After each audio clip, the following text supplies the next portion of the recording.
Have you ever wondered why a woman sometimes walks away from the very man who treats her with unshaken devotion, with kindness that never falters, with love that bends itself into sacrifice? The paradox seems cruel. He gives everything, and yet she leaves.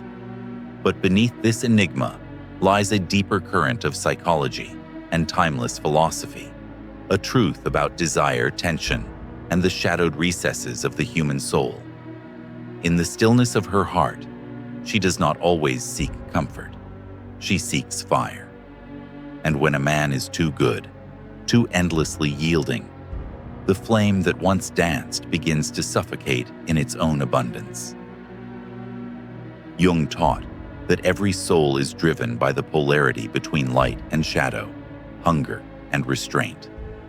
In a relationship, if all hunger is satisfied without struggle, if all storms are stilled before they ever break, then an unconscious void begins to whisper. She may not admit it, not even to herself, but the absence of challenge feels like the absence of life. Think of the Stoics. Epictetus warned that clinging to what is outside your control is the root of bondage. When a man clings too tightly, showering her with every ounce of affection, making himself too predictable, too pliant, he unknowingly strips her of the dance between closeness and distance that animates attraction. She does not crave cruelty. No wise woman desires harm, but she does crave polarity. The masculine and the feminine are forces of tension, not sameness. A man who forgets this becomes a mirror too clean, a surface without depth, and she feels unseen, not because he withholds, but because he overwhelms.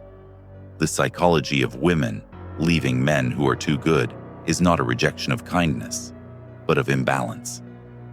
Imagine a river with no stones, flowing without resistance. It is calm, but also stagnant. She may feel adored, even worshipped. Yet within her psyche, the archetype of the lover demands more than safety.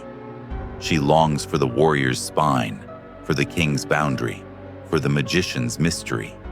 If he is only the servant, endlessly sacrificing, then her soul rebels, because it senses that he has abdicated his own inner throne.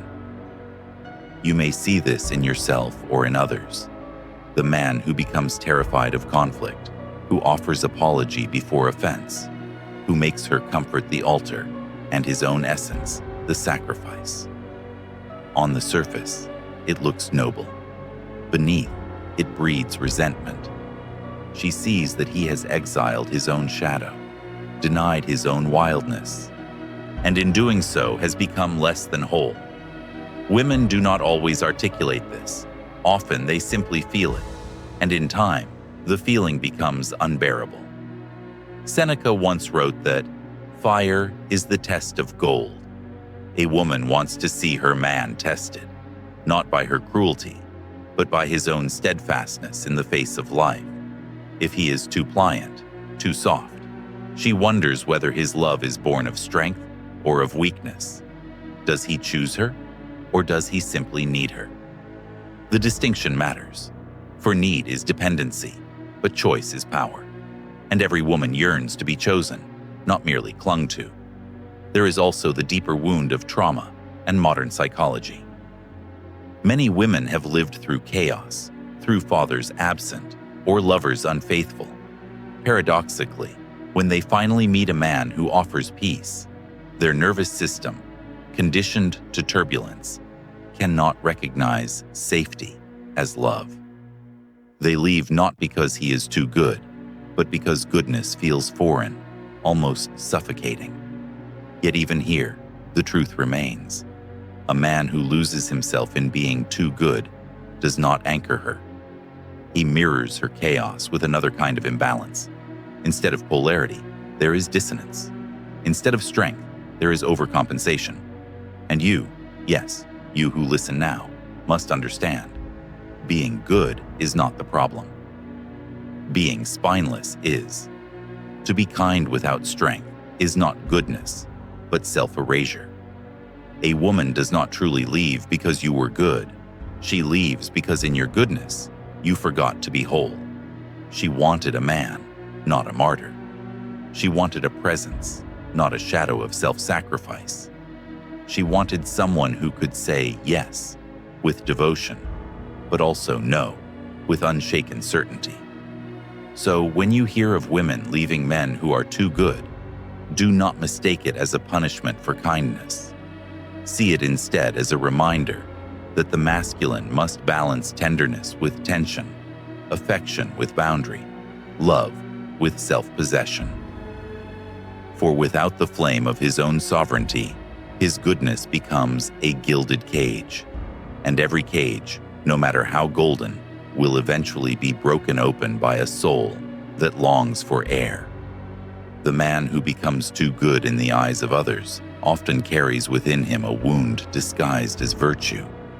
He pours himself out, seeking to be the balm, the unshaken source of comfort, and yet in this very excess of giving, he betrays something crucial. He has forgotten the necessity of his own gravity. A tree cannot bend endlessly toward the sun without its roots snapping in the soil. In relationships, the same law applies. A woman does not merely seek the warmth of his devotion, she seeks the grounding of his essence.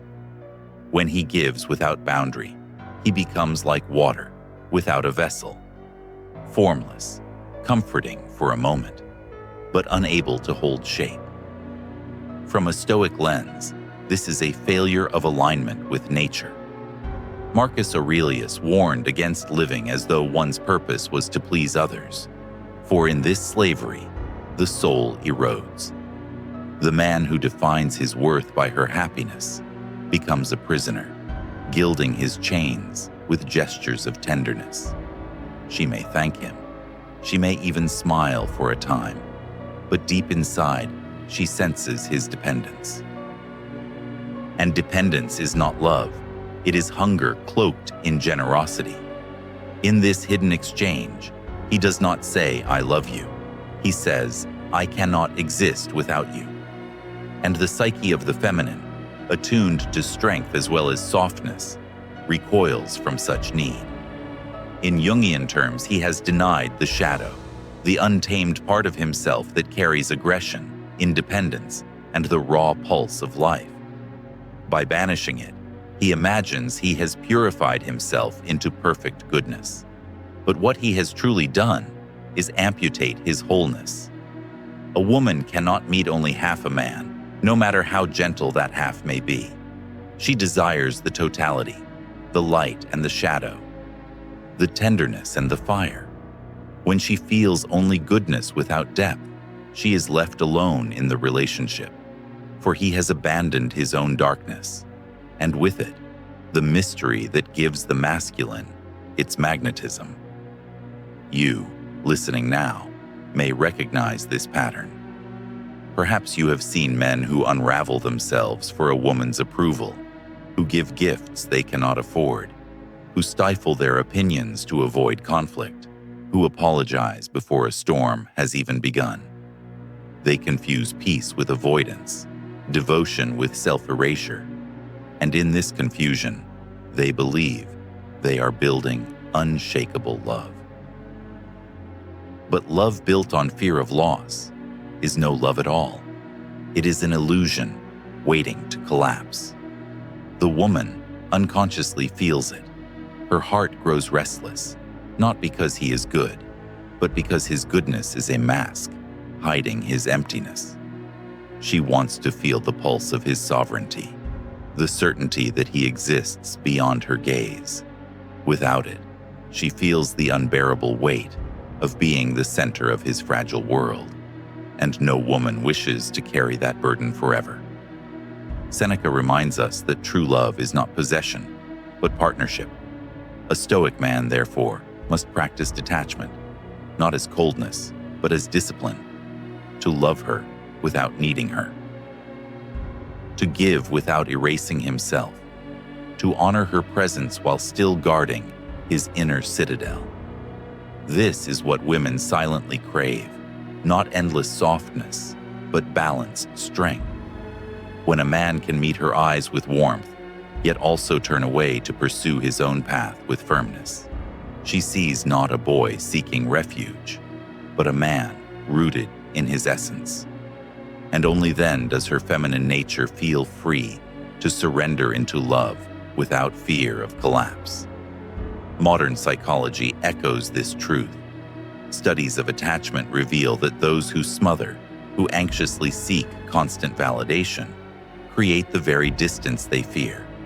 The partner grows weary, burdened by the task of propping up another's fragile identity. Yet those who embody secure strength, who give without begging for return, who stand firm in their own self-worth, create a current of attraction that endures. Kindness, when joined with power, becomes irresistible. Kindness, when divorced from strength, becomes a cage lined with velvet, and even velvet, after time, begins to suffocate. So the lesson is carved in stone. A woman does not flee from goodness, but from the absence of polarity, from the man who mistakes servitude for love.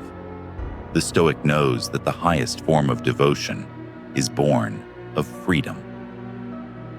He does not bend himself into knots to win her. He stands unshaken, offering his presence as a gift, never as a plea. For love rooted in strength endures, while love rooted in fear dissolves. And when he forgets this, she will walk away, not because he was good, but because in his desperation to keep her, he ceased to be himself. There is a peculiar heaviness that settles when a woman realizes she is standing beside a man who has made her his entire horizon. At first, it feels flattering, intoxicating even. Every need anticipated, every wish granted. Yet as time passes, that abundance begins to taste like something else. Pressure. Not the pressure of cruelty, but the suffocating pressure of being the sole reason for his existence.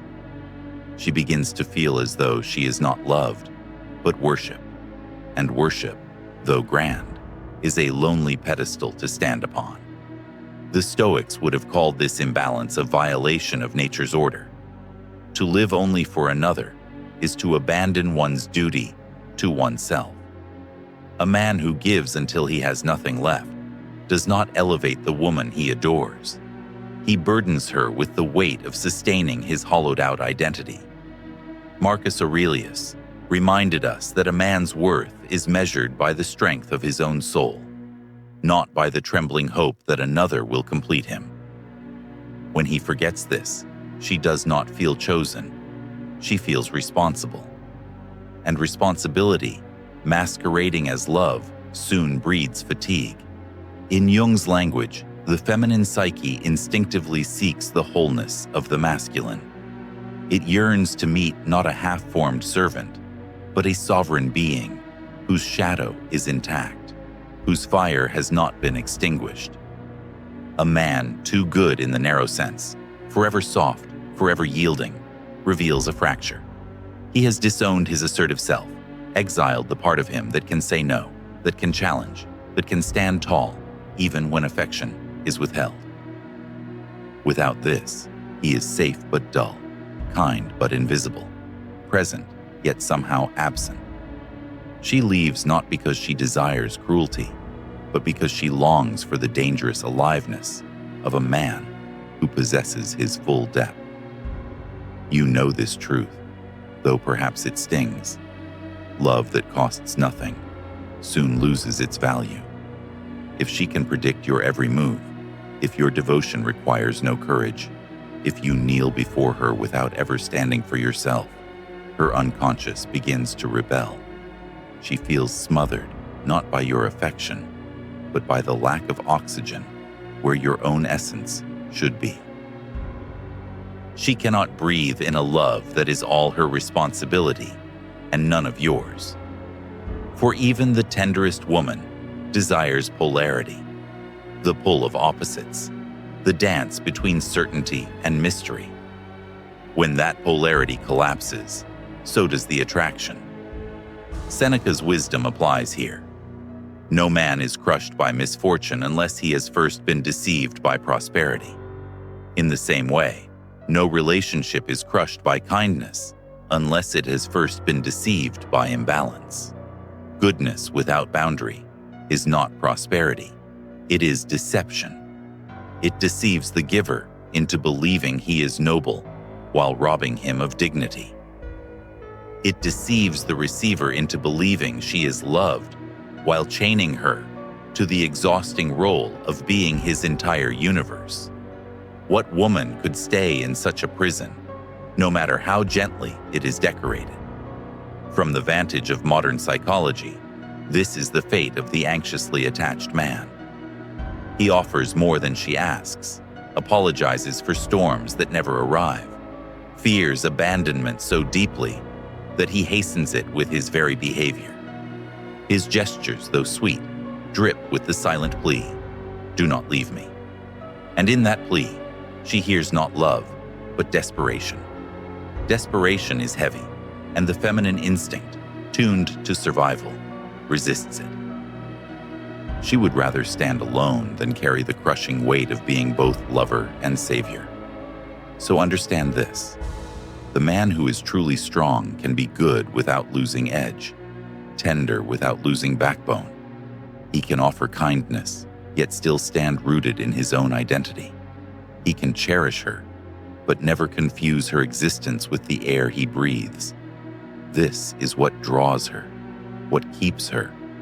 The paradox of warmth housed in strength, of love given freely, yet never out of fear. For it is not too much goodness that drives her away. It is the absence of a man behind that goodness. When she leaves the man who was too good, she does not walk away from kindness itself. She walks away from a distorted form of it, a kindness hollowed by fear. For love that is rooted in fear eventually transforms into chains, and no soul, man or woman, was born to live shackled. She leaves because the very goodness he offered came not from abundance, but from absence. The absence of self-possession, the absence of tension, the absence of the masculine fire that steadies and awakens her own depths. From the Stoic vantage, this collapse happens when a man loses the discipline of sovereignty. Epictetus reminded his students that nothing outside of one's own will should be treated as indispensable. Yet in his desperation to keep her, the too good man makes her indispensable. He bows, he bends, he shapes himself entirely around her, forgetting that a flame deprived of air smothers itself. What began as devotion curdles into dependency, and dependency, no matter how gentle, erodes the very attraction it seeks to preserve. In Jungian terms, the archetypal polarity collapses. The feminine seeks not only comfort, but also the thrill of recognition, of standing before a force that is independent, unshaken, alive in both light and shadow. A man who abdicates his shadow in the pursuit of being endlessly good leaves her alone in the dance of polarity. She feels adored, yet unseen. She feels cherished, yet suffocated. She feels loved, but not met. This is why she drifts, not toward cruelty, but toward aliveness, toward the man who carries both tenderness and danger in the same body, who can offer love, yet withhold surrender of his essence. You may know men like this, men who wear their goodness as armor, hoping it will protect them from loss. They confuse surrender with strength, and in their quiet panic, they become invisible to the very women they long to hold. They fear conflict, so they erase their voice. They fear rejection, so they give more than is asked. They fear solitude, so they worship her presence. And in doing so, they forget the ancient law. A man who cannot stand alone will never truly stand beside her. Marcus Aurelius warned that life's measure lies not in ease, but in alignment with nature. In relationships, That alignment means balance, giving without erasing, loving without pleading, protecting without smothering. A man who is whole does not offer himself as a servant. He offers himself as a partner. He loves her, but he also loves truth, loves strength, loves his own path. And in that self-possession, she feels safe to lean, because she knows he does not lean on her to exist.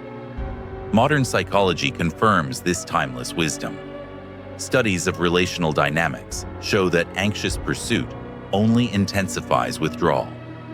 When love is given with the unspoken demand for constant reassurance, it ceases to feel like love and becomes a transaction. She senses the invisible weight in every gesture, the silent contract that says, "I give to you, so you will not leave me." And no matter how tenderly this contract is written, it eventually becomes unbearable. So hear this: being good is not what drives her away. It is being incomplete, cloaked in goodness, that erodes her desire. A man can be gentle, but he must also be firm. He can be attentive, but he must also be mysterious. He can be loving, but he must also be rooted in his own existence. Without this, she is not choosing freedom from him. She is choosing freedom from the burden of carrying the weight of his unfinished self. The true Stoic man does not fear her leaving, because he does not stake his soul on her staying. He loves with discipline, not desperation. He gives with strength, not need. He stands in his own fire, and in that fire she finds the very thing her heart craves, not endless comfort, but the living tension of love grounded in wholeness. And only then does she remain, not because she has to, but because she chooses to. There comes a moment when her leaving is not sudden, but inevitable, like the tide pulling back from the shore. To the man, it feels like betrayal. After all the devotion, after all the sacrifices, why does she walk away? But to her, it is the only way to breathe again. She leaves not in anger, but in exhaustion. She leaves because the man she once admired has dissolved into something she can no longer feel, an echo of himself, smothered under layers of too much giving, too much safety, too much dependence. The Stoics would see this as the decay of virtue into vice.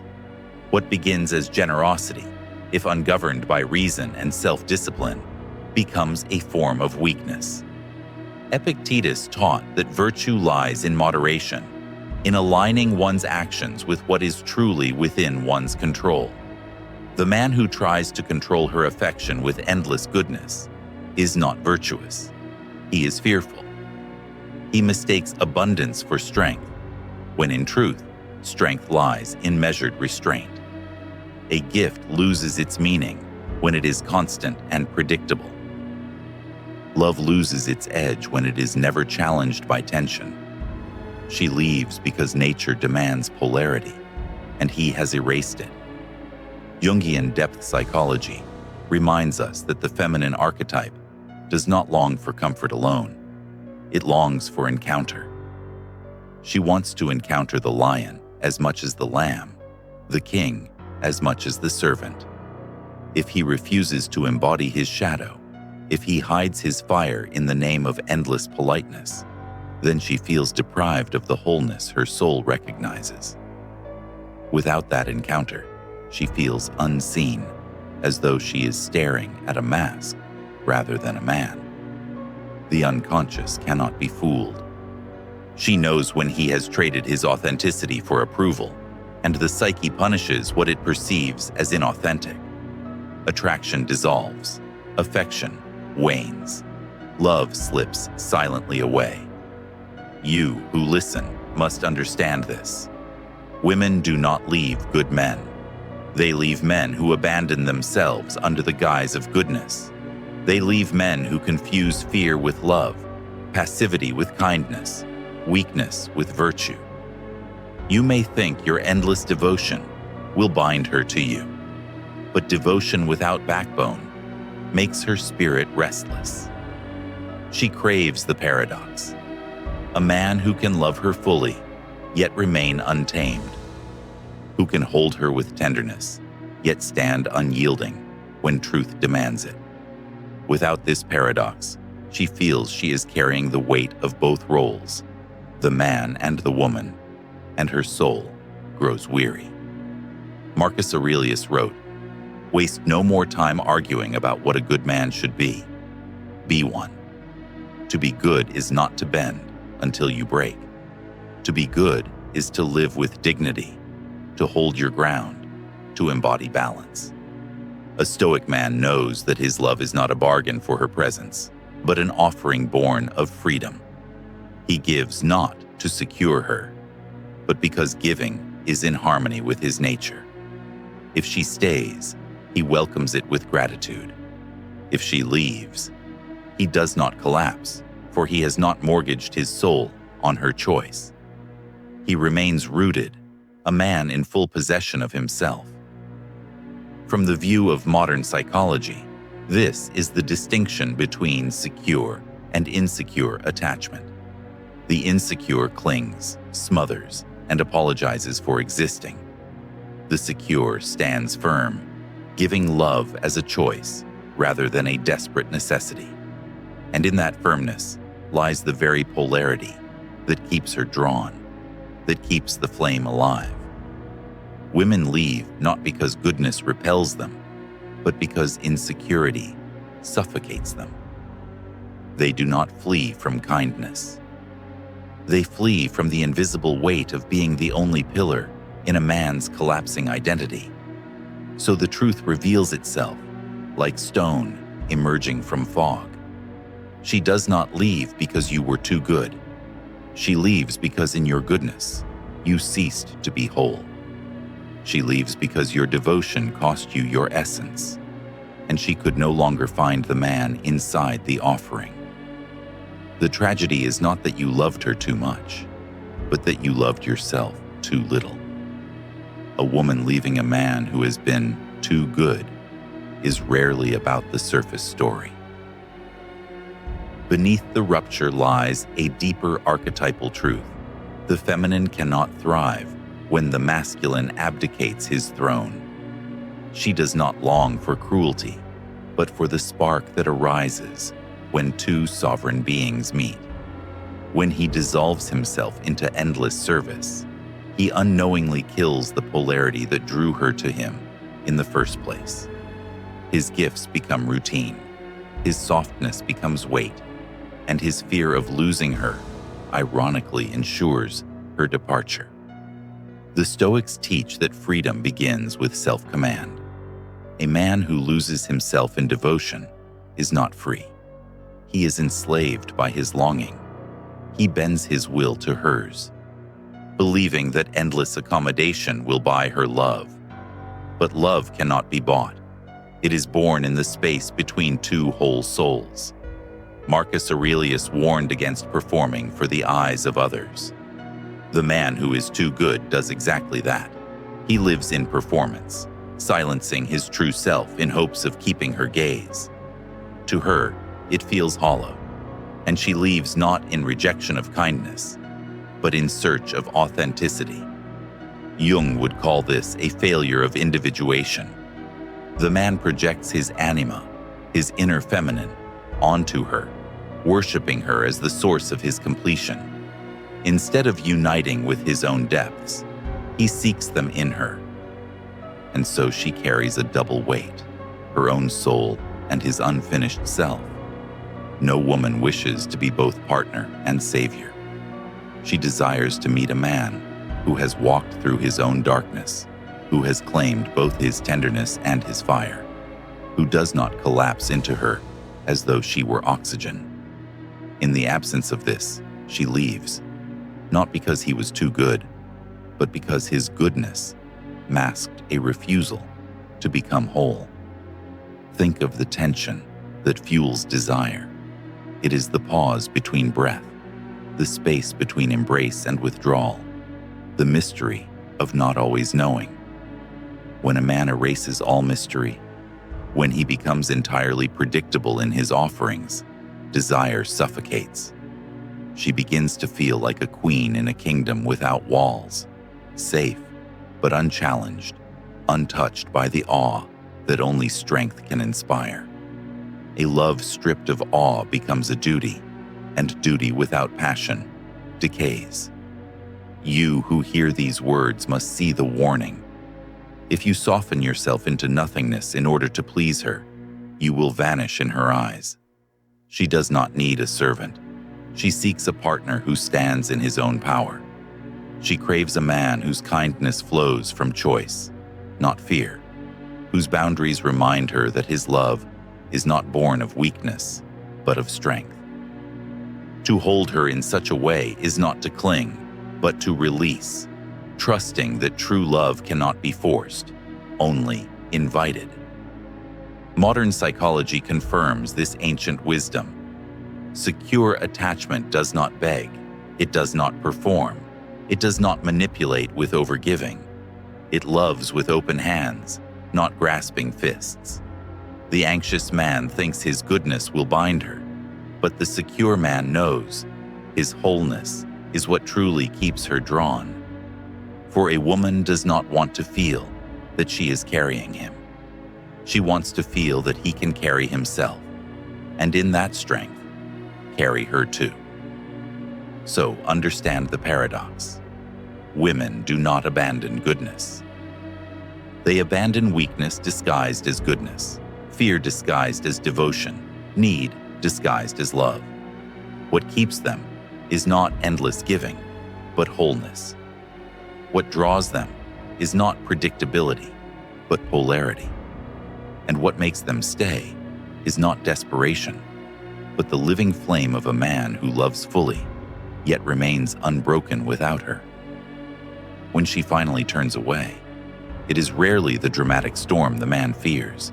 It is quieter, like a door closing softly in the night. He looks back and wonders, how could kindness not be enough? Yet the truth is merciless and clear. What she left behind was not goodness, but the erosion of masculine presence disguised as goodness. The Stoics would call this a forgetting of the self. Marcus Aurelius wrote that a man must stand erect, not be kept erect by others. But the man she leaves has leaned so fully on her that he cannot stand alone. His affection has become dependence, his devotion has become submission, and she no longer sees the spine of a man, only the shadow of one. To remain would be to suffocate, not because his love was cruel, but because it was formless. In Jung's language, he has failed to integrate his animus, the fierce, disciplined will that gives shape to the masculine soul. Instead, he projects all his need onto her, turning her into the mirror of his own incompletion. She feels the weight of this unspoken demand. To love him is to mother him, to reassure him endlessly, to prop up the identity he has abandoned. Yet no lover wishes to be a parent. No partner wishes to be a savior. She yearns for polarity, for the balance of strength and softness, mystery and safety. Without it, she cannot breathe, and so she walks away. You may resist this truth. You may say, but isn't it right to give everything? Yet even the most fertile soil cannot grow when drowned in water. A man's goodness, when unbounded, becomes excess, and excess breeds decay. She does not leave because kindness repels her. She leaves because imbalance repels her. Kindness without backbone is not love. It is collapse, and collapse cannot hold the weight of passion. Seneca warned that the man who depends on fortune is enslaved by it. In love, fortune takes the shape of her affection. If you anchor your entire worth to her staying, you enslave yourself to her moods, her choices, her presence. She feels this enslavement as a subtle suffocation. She does not want to be the air you breathe. She wants to share breath with a man who can breathe on his own. When you forget this, she leaves not to wound you, but to save herself from carrying the unbearable burden of being your lifeline. Modern psychology paints the same picture. The anxious lover, desperate to secure affection, smothers the very bond he longs to protect. His love comes with invisible strings, pulling constantly at her, binding her to the role of reassurance. But the securely rooted man loves without strings. He offers without demand, gives without begging, stands without trembling. And in that freedom, paradoxically, she feels most drawn, most alive, most safe. So let this truth pierce you. Women do not abandon goodness. They abandon weakness dressed in goodness, fear masquerading as devotion, insecurity wrapped in gifts. What keeps them is not endless sacrifice, but the flame of a man who stands sovereign in himself, who can hold her without losing himself, who can give without erasing his own name. For in the end, the woman who knows her worth does not stay because she is needed. She stays because she is chosen. And the man who knows his worth does not love to survive. He loves to share the strength of his own fire.